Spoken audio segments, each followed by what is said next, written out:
Hello viewers, welcome to আনন্দম academy. আমি Nakul sir Bangla ক্লাসে তোমাদের স্বাগত জানাই। আজকের ভিডিওতে ক্লাস 6 তোমাদের বাংলার ফার্স্ট চ্যাপ্টার অর্থাৎ ভর দুপুরে এই যে কবিতাটি রয়েছে, এই কবিতার কিছু প্রশ্ন উত্তর নিয়ে আজকের ভিডিওতে আলোচনা করব। তোমরা মনোযোগ সহকারে ভিডিওটি প্রথম থেকে শেষ পর্যন্ত দেখতে থাকো। তাহলে দেখো, ভর দুপুরে কবিতাটি লিখেছেন নীরেন্দ্রনাথ চক্রবর্তী। এরপর আমরা দেখে নেব এই ভর দুপুরের কিছু প্রশ্ন উত্তর। দু এক কথায় উত্তর দাও। প্রথম প্রশ্নটা দেখো, কবি অসৎ গাছকে কি বলেছেন? উত্তর, কবি অসৎ গাছকে পথিকজনের ছাতা বলেছেন। এইভাবে কিন্তু পূর্ণ বাক্যে উত্তরগুলো তোমাদের লিখতে হবে। এরপর দেখো 2 নম্বর, আদর করে কি পাতা আছে? আদর করে কি পাতা আছে?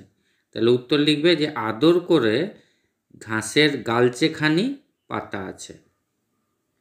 যদি এরকম কোনো প্রশ্ন আসে যে আদর করে কি পাতা আছে, তাহলে উত্তর তোমাদেরকে এইভাবে লিখতে হবে যে আদর করে ঘাসের গালচেখানি পাতা আছে। তারপর 3 নম্বর কোশ্চেনটা দেখো, রাখাল কি দেখছে?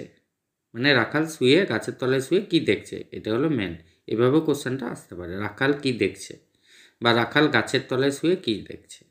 উত্তর লিখবে রাখাল মেঘগুলো আকাশটাকে ছুঁয়ে যেতে দেখছে। দেখো 4 নম্বর কোশ্চেনটি, কবি নীরেন্দ্রনাথ চক্রবর্তী কোন কাব্যগ্রন্থের জন্য সাহিত্য একাডেমি পুরস্কার লাভ করেছেন? উত্তর লিখতে হবে উলঙ্গ রাজা। তাহলে কবি নীরেন্দ্রনাথ চক্রবর্তী উলঙ্গ রাজা কাব্যগ্রন্থ লেখার জন্য তিনি সাহিত্য একাডেমি পুরস্কার লাভ করেছিলেন।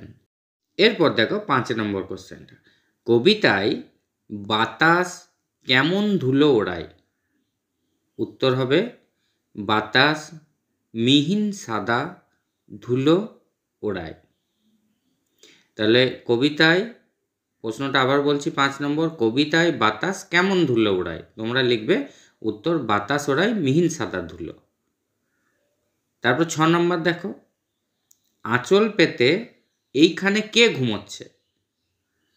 উত্তর লিখতে হবে আঁচল পেতে বিশ্বভুবন এইখানে ঘুমোচ্ছে, বা শুধু বিশ্বভুবন লিখলেও কোনো অসুবিধা নেই।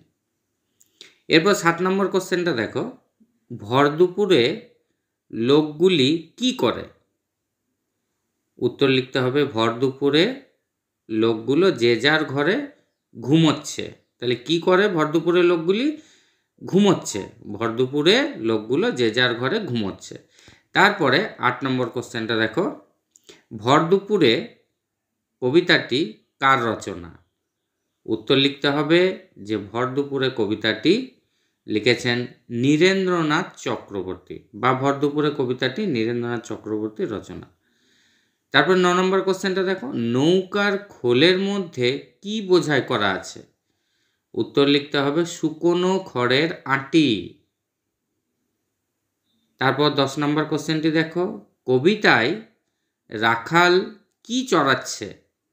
মানে এই ভর দুপুরে কবিতায় রাখাল কি চড়াচ্ছে? উত্তর লিখতে হবে যে রাখাল গরু বাছুর চড়াচ্ছে, গরু বাছুর। এবার দেখো 11 নম্বর কোশ্চেনটি কি রয়েছে, অসৎ গাছ সম্পর্কে কবি কি বলেছেন?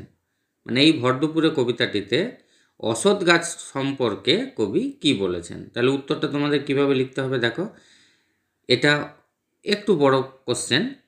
যদি তোমাদের 2 বা 3 নম্বরের এই কোশ্চেনটি আসে তাহলে কিন্তু তোমাদের এইভাবে উত্তরটি লিখতে হবে, অসৎ গাছ সম্পর্কে কবি কি বলেছেন। দেখো উত্তরটা তোমরা এইভাবে লিখবে যে অসৎ গাছটি অসংখ্য ডালপালা ছড়িয়ে রোদের দুপুরে এমনভাবে দাঁড়িয়ে আছে যে মনে হচ্ছে সে একটি বিশাল ছাতা। মাথার উপর ছাতা দিয়ে যেমন পথিক রোদ থেকে নিজেদের রক্ষা করে, তেমনি ওই অসৎ গাছটিও পথিকজনের ছাতার মতো দাঁড়িয়ে আছে পথিকের শরীর মন কিছুক্ষণ জুড়ানোর জন্য। ঠিক আছে, তো আমি আরও একবার উত্তরটি তোমাদের বলে দিচ্ছি। অশ্বত্থ গাছ সম্পর্কে কবি কি বলেছেন, দেখো উত্তরটা। অশ্বত্থ গাছটি অসংখ্য ডালপালা ছড়িয়ে রোদের দুপুরে এমনভাবে দাঁড়িয়ে আছে যে মনে হচ্ছে সে একটি বিশাল ছাতা। মাথার উপর ছাতা দিয়ে যেমন পথিক রোদ থেকে নিজেদের রক্ষা করে, তেমনি ওই অশ্বত্থ গাছটিও পথিকজনের ছাতার মতো দাঁড়িয়ে আছে, পথিকের শরীর মন কিছুক্ষণ জোড়ানোর জন্য। আজকের ভিডিও এখানেই শেষ করছি। আবার দেখা হবে নতুন একটি ভিডিওতে। ভালো থাকবে।